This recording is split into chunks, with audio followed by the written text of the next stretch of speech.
आज की महफिल में मुकर्रीन ने तकरीर फरमाई, उसमें बिलाशुबा उससे पहले जो ऑर्गेनाइजेशन सेक्रेटरी अब्दुल गफ्फार साहब ने तकरीर फरमाई वो बहुत ही कारगर और पुरमग़ज़ गुफ्तगू थी। उससे पहले भी हमारे लिस्टेड के जनरल सेक्रेटरी शाह आलम सिद्दीकी साहब, एडवोकेट रुखसार अहमद साहब, आज महफिल के मेज़बान डॉक्टर अनवार साहब, IT सेल के हेड मारूफ खान साहब, EDMC या कैडर कॉन्फ्रेंस के इंचार्ज राजकुमार ढिल्लोर साहब और निजामत फरमा रहे मोहतरम सरदार सैफी साहब, बीच में हमारे हाजी असगर अंसारी साहब ने भी तकरीर फरमाई। बहुत ही काम की बातें आप लोगों से उन्होंने की, आप लोगों ने गौर से सुना। खास तौर से जो सामईन है वो असल जान है मजलिस की और वो असल कारकुन है। उनकी भरोसे पे उनके ऊपर एतमाद करते हुए मजलिस का कारवां आगे चल रहा है। मैं आप तमाम लोगों की खिदमत में सलाम अर्ज़ करता हूं। अल्लामा इक़बाल का वो शेर जिससे अंग्रेजों के खिलाफ बाकायदा इंक़िलाब का आगाज हुआ था, बहुत ही कारामद शेर है उनका। यकीन व गम अमल पे हम मोहब्बत फातह आलम, यकीन व गम अमल पे हम मोहब्बत फातह आलम, जिहाद जिंदगानी में ये है मर्दों की शमशीर है। दोस्तों, साथियों, जब मिशन बड़ा हो, मुश्किल हो, मंजिल दूर नजर आती हो, आपको अपनी कमजोरी का एहसास हो, तो उस वक्त इस शेर की अहमियत बढ़ जाती है। इस शेर में अल्लामा फरमाते हैं कि यकीन तुम अपना यकीन पुख्ता कर लो, अपने ऊपर यकीन कर लो, अपनी मजलिस पे यकीन कर लो, अपने संगठन पे यकीन पुख्ता कर लो, अमल पे हम और उस पर अमल पैरा हो जाओ। जितना अपने आप को काम दिया जाए या जो आप अपने आप से जिम्मेदारी ले लें, उस जिम्मेदारी को उस पे आप अमल पे आ जाए।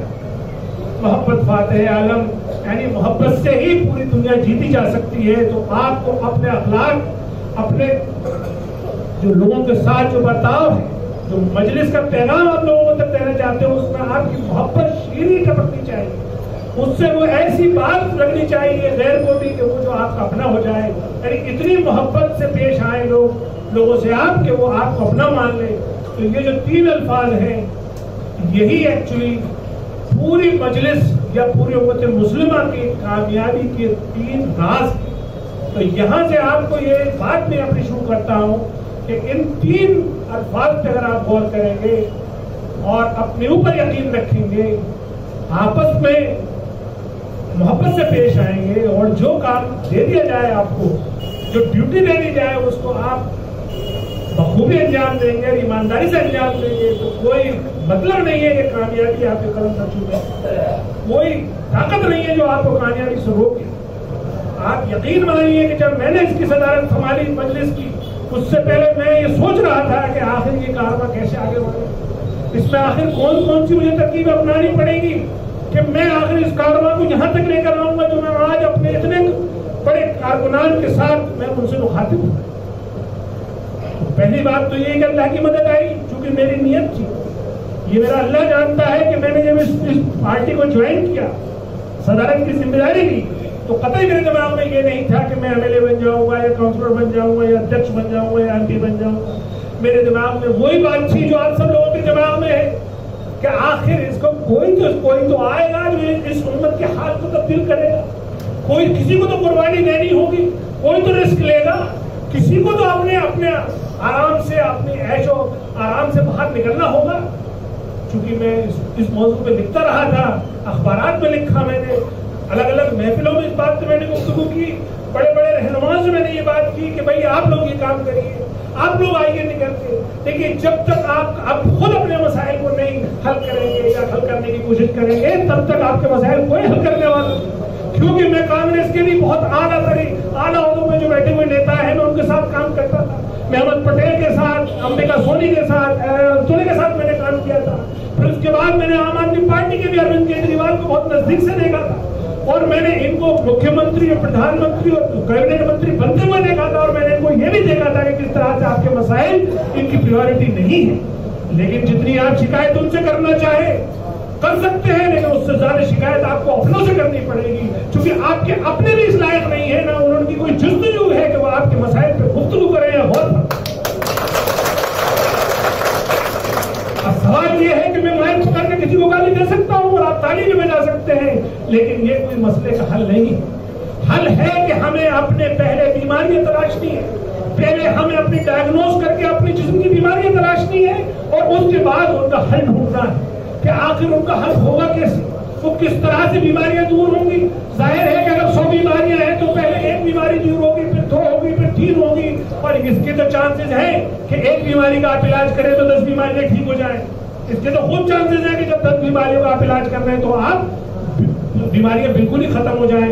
लेकिन इसका कोई चांस नहीं है कि आप अपनी बीमारी का इलाज करना शुरू ही ना करें और आपकी बीमारियां दूर। तो इसलिए मेरे दोस्तों, भाइयों, ये जो मेरी कोशिश है मामूली सी, वो यही है कि आखिर इस उम्मत में, इस कौम में या दिल्ली के मुसलमानों में जो भी कमियां हैं, जो भी कोताहियां हैं, जिस वजह से ये बैकवर्ड रह गई है, उन सब के लिए हम जिम्मेदार हैं। सबसे पहले हमें उन अपनी कोताहियों को, कमियों को जान करके उनके हल पेश करने हो। ये हल मैंने 2014 में आम आदमी पार्टी जब बनी थी तो उनको भी पेश किया। उनसे भी मैंने कहा कि मुसलमानों में इस तरह की बीमारियां हैं, इस तरह के आप काम करेंगे तो इनकी बीमारियां दूर हो जाएंगी। जिसमें मैंने अगर सबसे पहले नंबर पे कहा और एक जुमला उनसे बोला कि अगर आप खुदा करे कि आप हुकूमत में आप चीफ मिनिस्टर बन जाए तो अरविंद केजरीवाल साहब आप एक इतना सा जरूर काम कर देना। ये 2013 का वीडियो मेरे पास महफूज है अभी तक। मैंने अपने घर में बैठ के सोफे में कहा था, मैंने सिर्फ इतना सा काम कर देना कि मुसलमानों के लिए एक एजुकेशन पॉलिसी ले आना। अगर इन मुसलमानों की एजुकेशनल बैकवर्डनेस दूर हो गई तो इसकी इनकी तमाम बीमारियां दूर हो जाएंगी, क्योंकि सारी बीमारियों की जड़ जहालत है, और सारी बीमारियों की जड़ अगर जहालत है तो अगर इन्हें एजुकेशन दे दोगे तो सारी बीमारियों का इलाज भी एजुकेशन। तो इस पे उन्होंने अरविंद केजरीवाल साहब ने मुझसे हाँ की और मुझसे कहा था कि आप इस पर काम करिए। खैर मैंने वो काम भी किया, और वो काम करके मैंने क्या क्या किया वो सबको आपके सामने बता चुका हूँ। लेकिन ये मुझे तंजीदी गुफ्तगू इसलिए करनी थी कि मुझे ये माहौल बनाना था आप लोगों के बीच में। ये जितनी भी टीम है जो दिल्ली प्रदेश की बनी हुई है, ये मैंने आप ही लोगों में से छाटी है। हो सकता है इनमें कोई कमी हो सकता है ये अपने काम को अच्छे से न कर पा रहे हो, खासतौर से जो नीचे भी बैठे हुए हैं, जो वार्ड अध्यक्ष हैं, जो विधानसभा अध्यक्ष हैं, जो विधानसभा इंचार्ज हैं, हो सकता है इनकी कोई अखलाक में कमी रह गई हो सकता है इनके काम में कोई कोताही हो सकता है ये आपकी वो उन उम्मीदों पर खड़े न उतर पा रहे हो जिन पे आप इनसे उम्मीदें लगाए बैठे हैं। लेकिन मेरे दोस्तों, भाइयों, आपको इन्हें सराहना होगा, आपको इन्हें अपनाना होगा, इनकी गलतियों को दरगुजर करना होगा, अपने अंदर माफ करने का मादा पैदा करना होगा, क्योंकि आपको कोई आसमान से उतरने वाला नहीं है। आप लोगों के बीच में से ही हम आदमी तैयार कर रहे हैं जो कि आपके मसाइल का हल पेश करें। तो दोस्तों, आज की ये जो कैडर कॉन्फ्रेंस है ये ईस्ट एमसीडी की है, ईडीएमसी की कैडर कॉन्फ्रेंस है। इसका नाम कैडर कॉन्फ्रेंस क्यों दिया गया है उसकी भी वजह समझ लीजिए। हमारा ये मिशन है कि हम चुनाव में जाने से पहले दिल्ली में 5000 लोगों का कैडर बनाना चाहते हैं। हम चाहते हैं कि पूरी दिल्ली में 5000 ऐसा कार्यकर्ता हो हमारे लिए जो हर वक्त देने को तैयार हो, जान देने को तैयार हो, माल देने को तैयार हो। अब उसके तबक्कुन में हम लोग लगे हुए हैं। हमने उसका क्या खाका बनाया है ये मैं आपको बताता हूं। उस खाके की एक कड़ी आप है। हमने पहले ये सोचा कि एक कमेटी बनाई जाए जिसको हम कैडर कॉन्फ्रेंस मैनेजमेंट कमेटी बोले। उस कमेटी में हमने 2 लोग ईडीएमसी से लिए, 2 एनडीएमसी से लिए, 2 एसडीएमसी से लिए, 2 रिजर्व वार्ड से लिए और एक आदमी को उसका हमने अध्यक्ष बना लिया। और उनको हमने कहा कि हमें नवंबर के आखिरी हफ्ते में दिल्ली में 5000 कैडर चाहिए, और ऐसा कैडर चाहिए जो हमारी आइडियोलॉजी से, हमारे जो लीडरशिप यानी बैरिस्टर असदुद्दीन ओवैसी साहब से, हमारी पार्टी से, हमारे पार्टी के निशान से वो बिल्कुल मुत्तफिक होना चाहिए। वो इस हद तक उसका ब्रेन वॉश होना चाहिए, उसको समझ में आ जाना चाहिए कि हम उसे अगर आधी रात को बुलाएं तो आधी रात को आ जाए। तो हमने एक कमेटी तश्कील दे दी। उस कमेटी के जो अध्यक्ष बनाए गए वो राजकुमार ढिल्लोर साहब। राजकुमार ढिल्लोर साहब को क्यों बनाया हमने वो भी समझ लीजिए आप।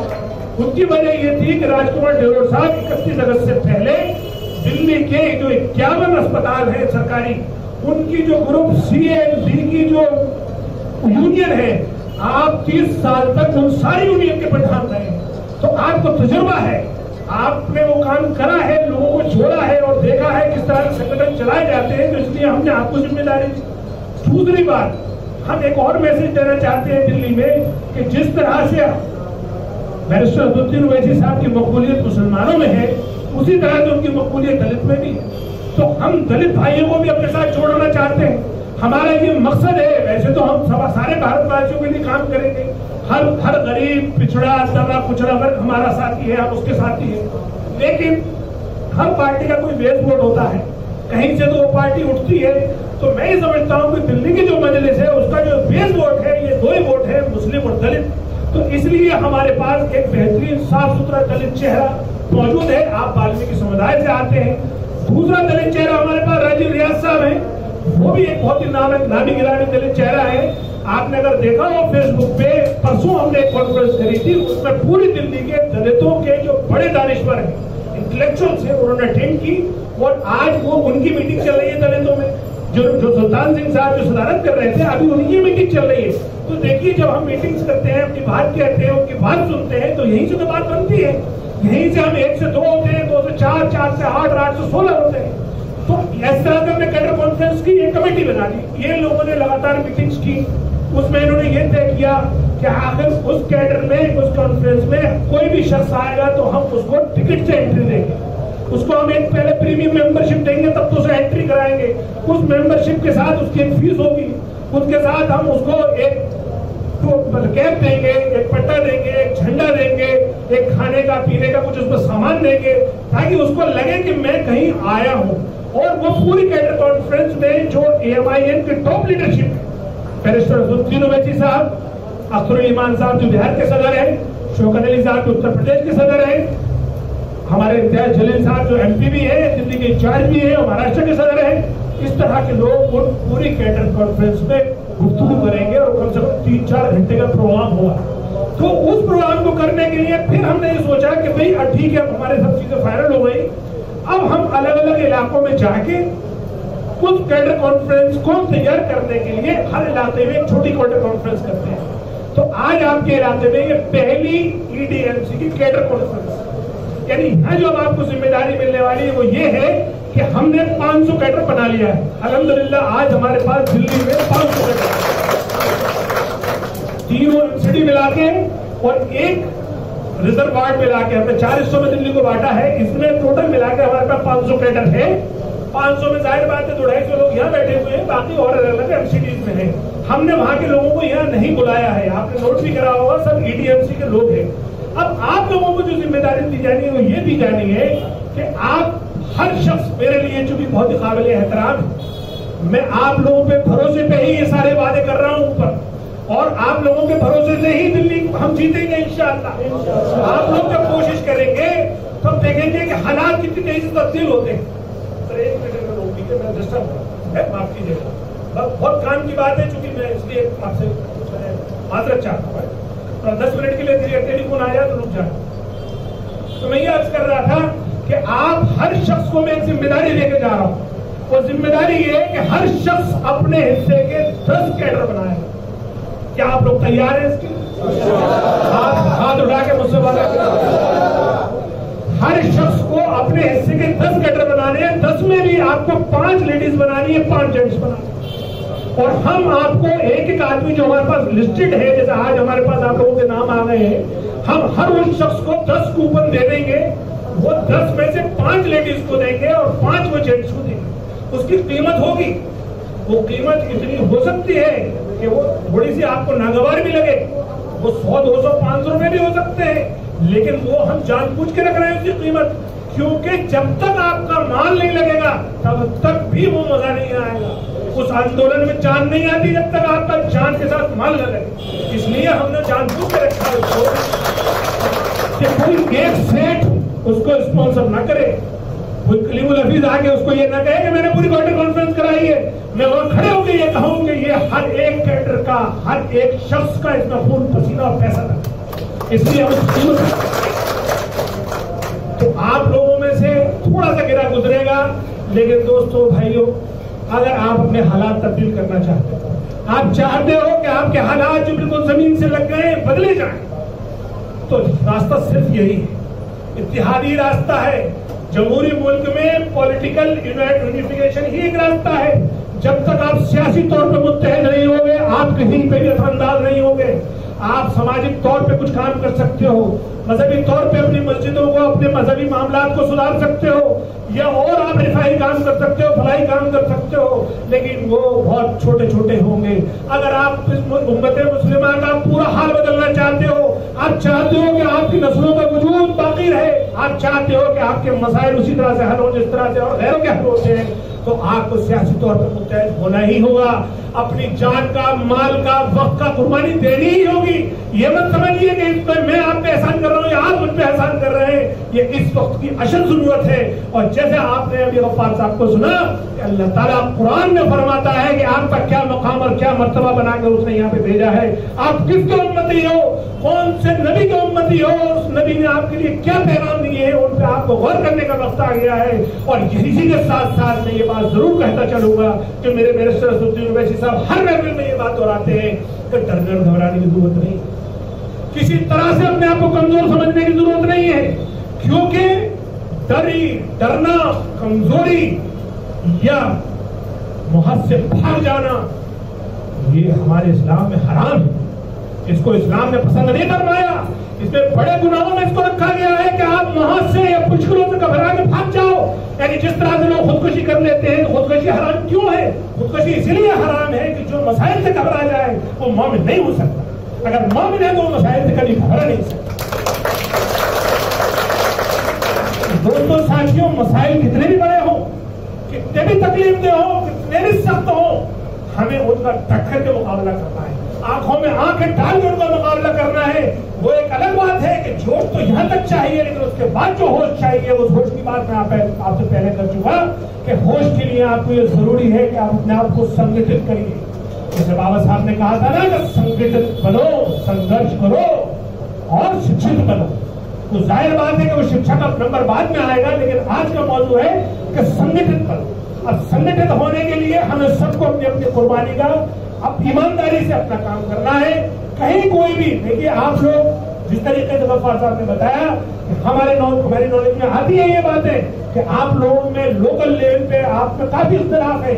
आप एक दूसरे की कोताहियों को, उनकी कमियों को काफी जिक्र करने की वजह से एक दूसरे से आपने दूरियां बढ़ा ली है। अरे खुदा के वास्ते उनकी कमियों पे, कोताहियों पे पर्दा डालिए। ये वक्त इतनी मुसीबत का है कि इस वक्त तो सिर्फ अच्छाई देखिए। इस वक्त ये देखिए, हमें तो कौन आने निकल सकता है, उसी को धक्का दे दीजिए। हमें देखिए हमें कौन मौजूद है, उसी को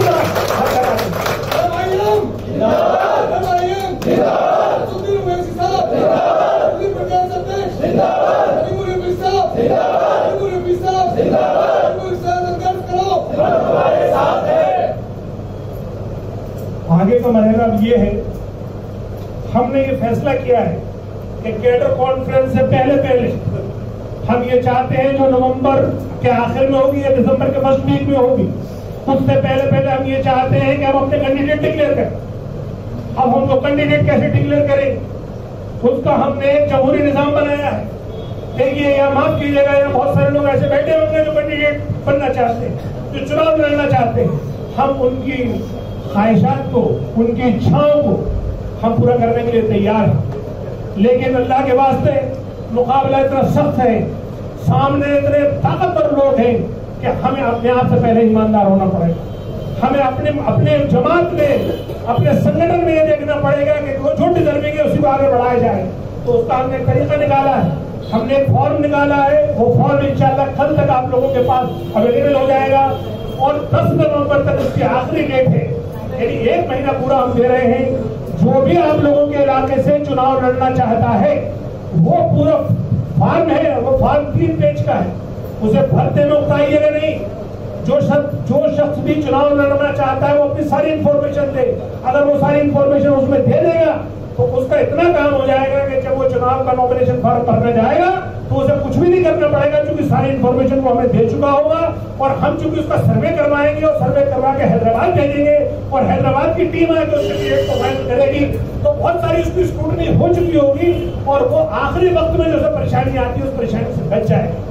तो इसलिए आज मैं आप लोगों के थ्रू ये पैगाम दे रहा हूँ कि आप अपने अपने इलाकों में जो लोग भी चुनाव लड़ना चाहते हैं उनसे कहिए कि वो बाकायदा फॉर्म भरे, ईमानदारी से उस पर इंफॉर्मेशन भरे। चूंकि हमारा ये काम स्टेट लेवल पे तो हम कर सकते हैं, लेकिन जो हेडक्वार्टर जाएगा तो वो हमारे बस की बात नहीं है। अगर कोई गलत बात पाई गई और उन्होंने आपको नहीं चुना तो जाहिर बात है कि वो आपकी जो कमी होगी वो आप ही के आगे आएगी। इसलिए आप उसे ईमानदारी से भरे। इसके आगे ये चूंकि प्रोसेस पहले पिछली बार क्या हुआ था कि आखिरी वक्त में टिकट का डिक्लेरेशन हुआ, लोग तैयारी नहीं कर पाए, लोगों में बहुत कंफ्यूजन रहा, कहीं बहुत मजबूत कैंडिडेट आ गया, कहीं बहुत कमजोर कैंडिडेट आ गया, उसका नुकसान हुआ। इस बार हमारी पूरी कोशिश है कि हमारे पास जिस विधानसभा जिस वार्ड काउंसिलर की सीट से 4 कैंडिडेट अप्लाई कर देंगे उसको आगे भेज देंगे। जब तक 4 लोग नहीं अप्लाई करेंगे हम समझेंगे कि उस एरिया में हमारा काम ही नहीं हो रहा है। हम ये सोचेंगे कि जिन लोगों को हमने जिम्मेदारी दी उसने और लोगों को रोक रखा है। हम ये सोचेंगे और हम ये समझते हैं इस बात को कि आज जब तक आप असल लोगों को मौका नहीं दोगे अपने इलाकों में, आगे नहीं बढ़ने दोगे, तब तक वो लोग आगे नहीं आएंगे। क्योंकि कभी कभी ये होता है कि हम खुद ही दीवार बन के खड़े हो जाते हैं, जिस तरह से इस्लाम और मुसलमान और हिंदुस्तानियों के साथ हो रहा है। मुसलमान खुद दीवार बन के खड़ा हो गया है, वो इस्लाम की तालीम को गैर मुस्लिमों तक जाने नहीं देता, वो खुद भी नहीं अपनाता और गैर मुस्लिमों को देखने भी नहीं देता। यही हाल तकरीबन और पार्टियों में भी है और हो सकता है कि हमारी मजलिस में भी ऐसा हो। मैं आप लोगों के सामने ये बात ऐलान के कह रहा हूँ, क्योंकि मैं अपनी कबर तंग करने इस मजलिस का सदर नहीं बनाऊं। मैं अपनी खबर को ये चाहता हूं कि अल्लाह ताला मेरे खबर को जो है वो नूर से भर दे। मेरी पूरी ख्वाहिश है कि मैं ऐसे काम करके जाऊं कि मेरे मरने के बाद भी या मेरे सदर के हटने के बाद भी अगर कोई दूसरा सदर आए तो उसे किसी तरह की परेशानी नहीं हो, वो इतनी ईमानदारी से काम करती हुई उसे संगठन मिले कि वो बहुत ही इशारों में और किनारों में अपने काम कर जाए। क्योंकि पहले भी जो संगठन फेल हुए वो हम ही लोगों की वजह से हुए। पहले भी हम लोगों में से जो पुराने लोग हैं वो इस बात के गवाह हैं कि उन्होंने अपने साथियों को कोऑपरेट नहीं, उन्होंने उनको ईमानदारी से इंफॉर्मेशन नहीं पहुंचाई, वो अपने चक्कर में सब कुछ दबा के बैठ गए और उन्होंने मजबूत आदमी को आने नहीं। तो दोस्तों बुजुर्गों, ये वक्त इतना नाजुक है कि हमारे काउंसलर बनने से ज्यादा इस उम्मत के मसाइल ज्यादा अहम है। इस वक्त हमें दुश्मनों का मुकाबला करना है, तो दुश्मनों का मुकाबला करने के जो और तरीके हैं वो तो है ही, लेकिन जो सबसे अहम तरीका है वो ये है कि हम अपने नुमाइंदे जिता के ऐवानों में भेजें, वो ऐवानों में हमारी बात उठाएं, ताकि वहां से जो बनने वाली पॉलिसीज है वो हमारे हक में बने, हमारी इंफ्रास्ट्रक्चर के काम हो, हमारे बच्चों की जो तालीम है, सेहत है, रोजगार है, ये जो और दीगर मसाइल है उन पर बाकायदा बात हो। तो ये सब जो है इस मरहले से हमें गुजरना है। ये बात मैं चूंकि इसलिए कह रहा हूँ कि ये इंडोर बात हो रही है, ये आम पब्लिक के लिए बात नहीं है, लेकिन मैं ये आप लोग सब समझ रहे हो।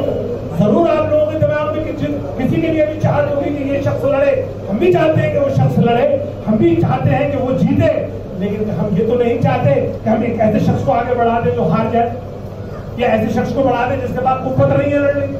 कभी कभी हम ताल्लुकात में उसकी मुरब्बत में हम सच बात चबा लें। याद रखिए, इस तरह से चबाना भी जो है वो उसका भी हिसाब अल्लाह के होगा।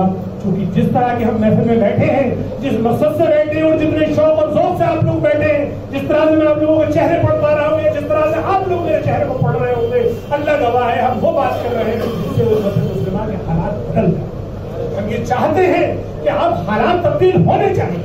अब बहुत हो गया, अब ड्रामा नहीं चाहिए। अब कितना हम ड्रामा करें?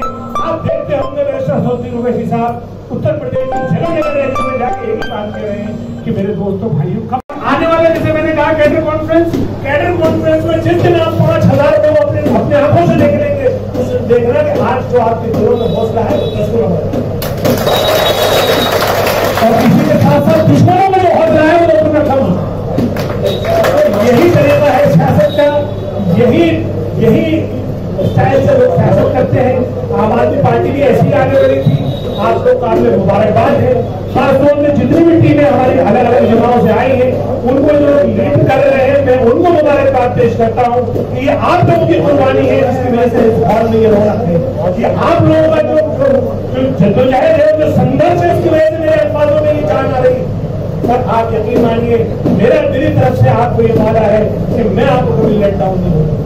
जितना मैं आपसे वादा करके जाऊंगा, इंशाअल्लाह मैं वो पूरा करके, ये मेरे अपने आप से भी मेरी ये कमिटमेंट है और ये आप लोगों से भी कमिटमेंट है।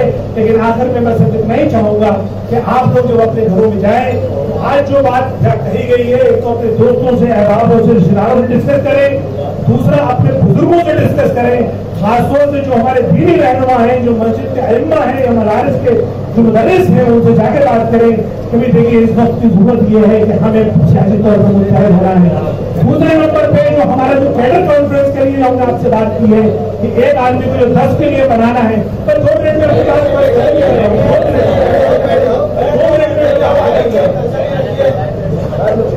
जो बात एक कैडर को जो 10 लोगों को बनाना है, उस पर आप ईमानदारी से अपने अपने जो आपके इलाके के जो जिम्मेदार है उनको रिपोर्ट कर देना है।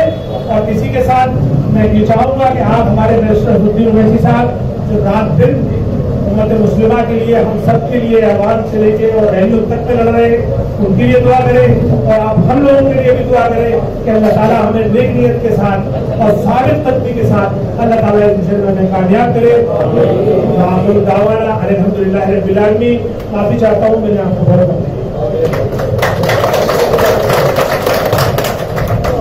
जी, आप सब लोग तशरीफ रखें।